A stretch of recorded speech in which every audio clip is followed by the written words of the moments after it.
Hello friends, my soul purpose my solution में आपका बहुत बहुत स्वागत है एंड वेरी गुड इवनिंग दोस्तों। आज मैं दोपहर में नहीं, शाम को वीडियो बना रही हूँ। क्यों? क्योंकि मैंने सोचा कि मेरे चैनल का कल 969 वीडियोस कंप्लीट हो गए।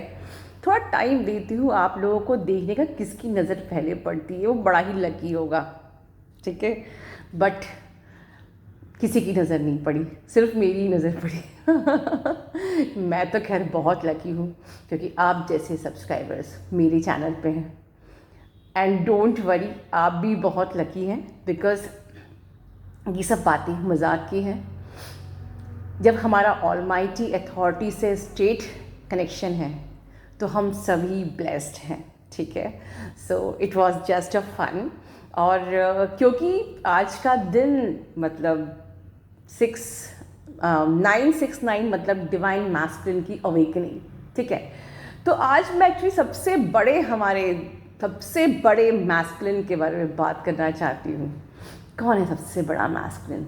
उसके पहले मैं एक बात और करना चाहती हूँ about the twin flames community. Just एक आज से 5-6 दिन पहले एक सब्सक्राइबर का मेरे पास काउंसलिंग बुक हुई। मुझे आज लगा कि today is the right time to discuss with you. मैंने डिस्कस नहीं किया बट मुझे अब लग रहा है। देखिए दोस्तों, उनकी कहानी ये थी, वो सब्सक्राइबर कई चैनल्स को फॉलो करती है। कई चैनल्स में से किसी भी एक चैनल पे अक्सर ये कहा जाता है आप लोग को सेशन लेने की बिल्कुल ज़रूरत नहीं है, सेशन लेने की बिल्कुल ज़रूरत नहीं है।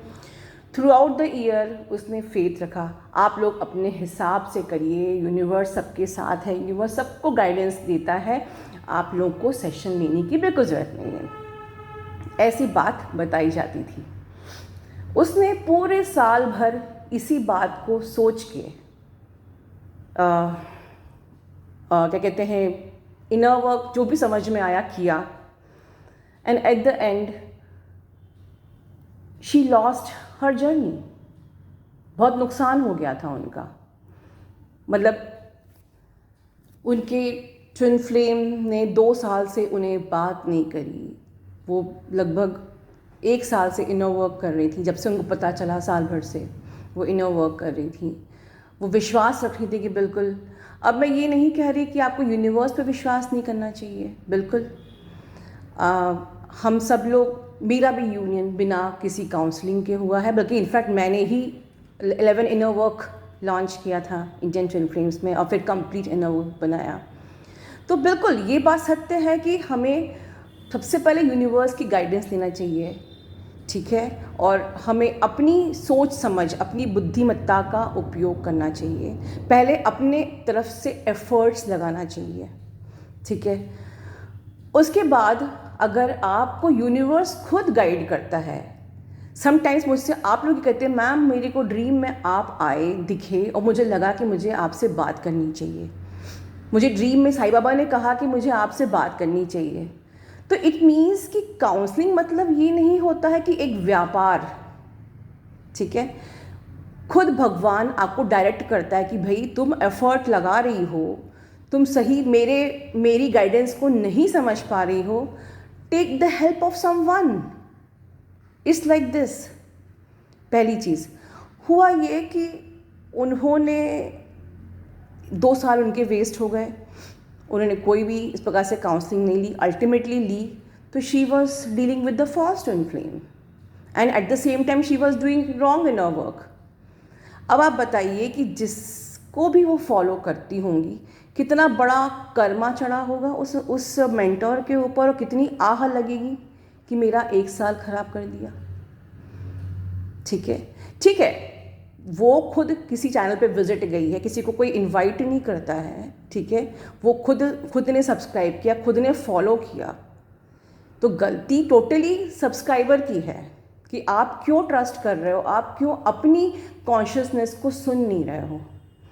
पर थिंग इज़ दिस कि अगर लोग चैनल पर एक भरोसे से जाते हैं तो हमारा भी फ़र्ज़ होता है कि हम राइट गाइडेंस दें, राइट।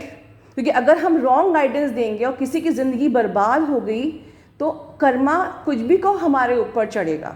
तो एक चैनल को खोलना इज़ अ बिग रिस्पॉन्सिबिलिटी। अगर 13.4K सब्सक्राइबर्स चैनल पे हैं, इफ़ दे ट्रस्ट मी, तो मैं आप लोग का सिर्फ भरोसा ही नहीं ले रही हूँ, अगर मैंने मिसगाइड किया तो आपका कर्मा भी मैं ले रही हूँ। ठीक है, कि अगर मैंने मिसगाइड किया और आपने रॉन्ग स्टेप ले लिए। रही बात सेकंड चीज़, जिसको काउंसलिंग लेनी है वो हर हाल में लेता है, वो किसी की सुनता नहीं है। भाई किसी को ज़रूरत है, कोई परेशान है, मेरे पास ढेर सारे 8 दिन इमरजेंसी वाले काउंसलिंग आती है, मैम डीएम ने ब्लॉक कर दिया, मैम मेरा बवाल हो गया, दिस एंड दैट आती है। तो हम किसी को रोक के बार बार ये बोल के सेशन मत लीजिए, सेशन मत लीजिए, अपने कर्म क्यों खराब कर रहे हैं? जिस सब्सक्राइबर को जो करना है वो करेगा। बट कुछ इनमें से होते हैं जो बेचारे ये सोचते हैं, वो ट्रस्ट कर लेते हैं आप पे कि नहीं। तीसरा पॉइंट ये निकलता है कि हम ये बार बार क्यों बोलते हैं सेशन मत लीजिए, आपका यूनियन बिना सेशन के भी हो जाएगा। हमको क्या अपनी जेब से पैसा देना है? सब्सक्राइबर अपनी जेब से पैसा दे रहा है, मेंटर अपनी जेब से सारे सब्सक्राइबर का पैसा नहीं भर रहा है।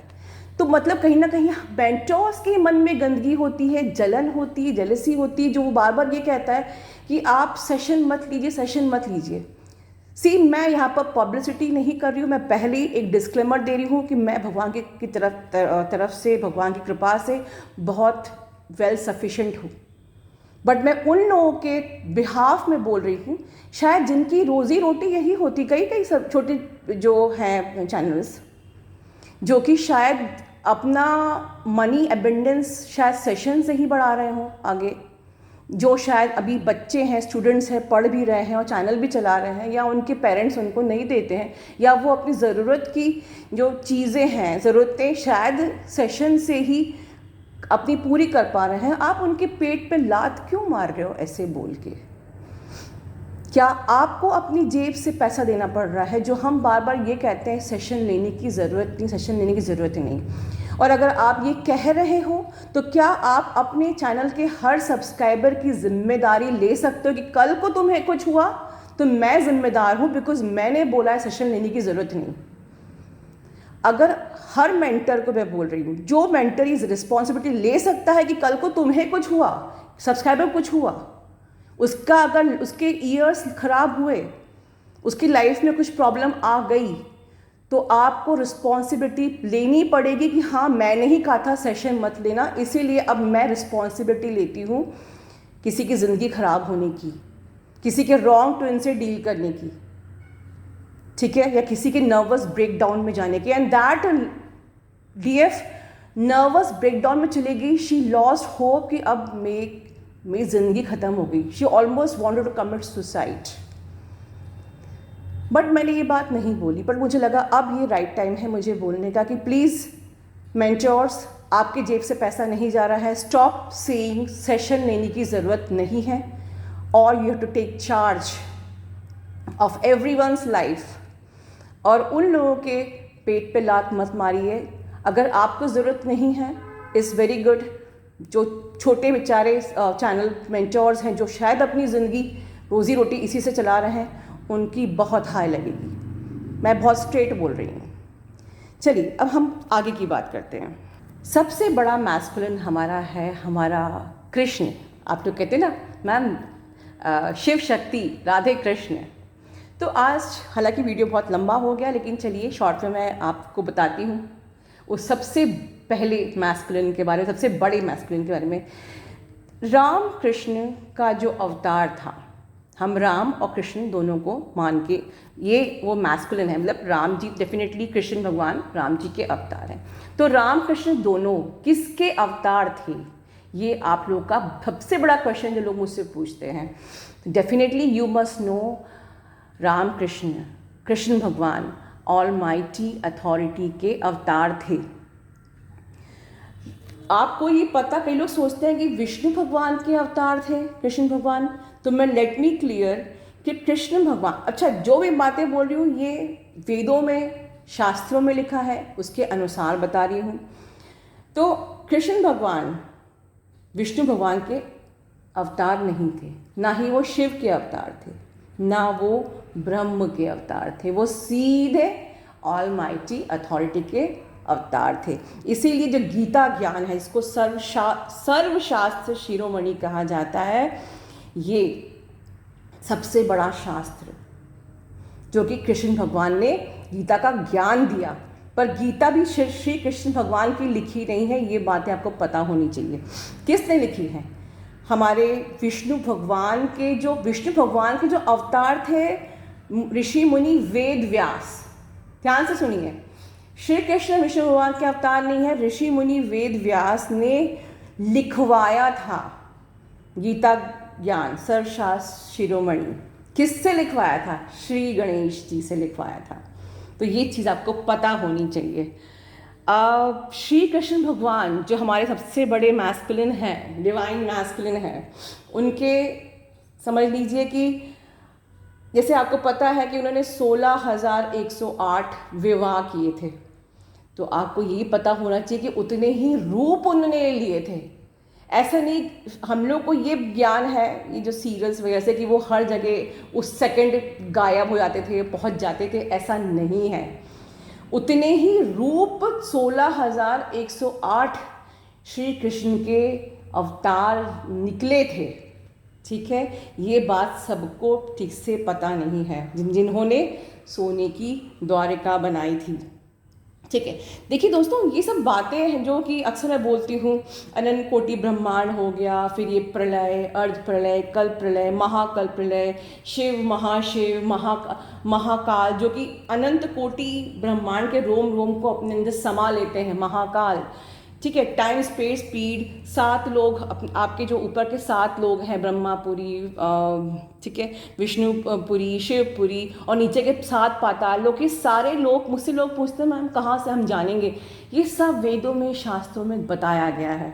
ठीक है, आप लोग प्रयास करिए, जानने की कोशिश करिए। बिल्कुल धीरे धीरे मैं भी चैनल पे लेके आऊँगी, बट ये सब चीज़ें हम लोग को जानना बहुत ज़रूरी है। हमारे ऑलमाइटी अथॉरिटी के बारे में जानना जरूरी है। हम उनसे पावर कैसे ले सकते हैं ये जानना जरूरी है। उनसे कौन कौन से अवतार निकले हैं ये जानना बहुत ज़रूरी है।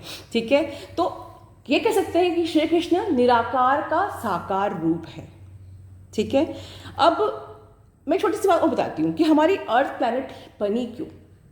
हुआ ये था कि जिस टाइम पे मल्टीवर्स जब था, यूनिवर्स सब आप जानते हैं ना, एक ब्रह्मांड मतलब कि एक ब्रह्मांड के अंदर सोलर सिस्टम होता है, हर ब्रह्मांड का एक सोलर सिस्टम होता है। महाब्रह्मांड के महाब्रह्मांड को मिला के एक गैलेक्सी बनती है, मिल्की वे, आकाशगंगा। और परम महाब्रह्मांड किसके अंदर में आता है? यूनिवर्स बनता है, सबको मिला के यूनिवर्स बनता है। सब चीज़ें थी, मल्टीवर्स था। ठीक है, बट हो क्या रहा था कि एक ब्लैक डॉट दिखने लगा।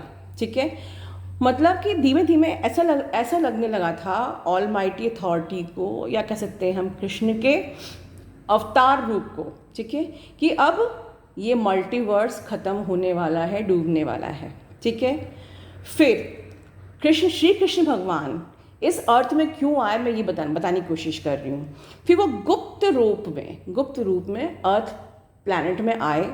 पर्पस था कि दुनिया को बदलना है। ठीक है, let me tell you one more thing.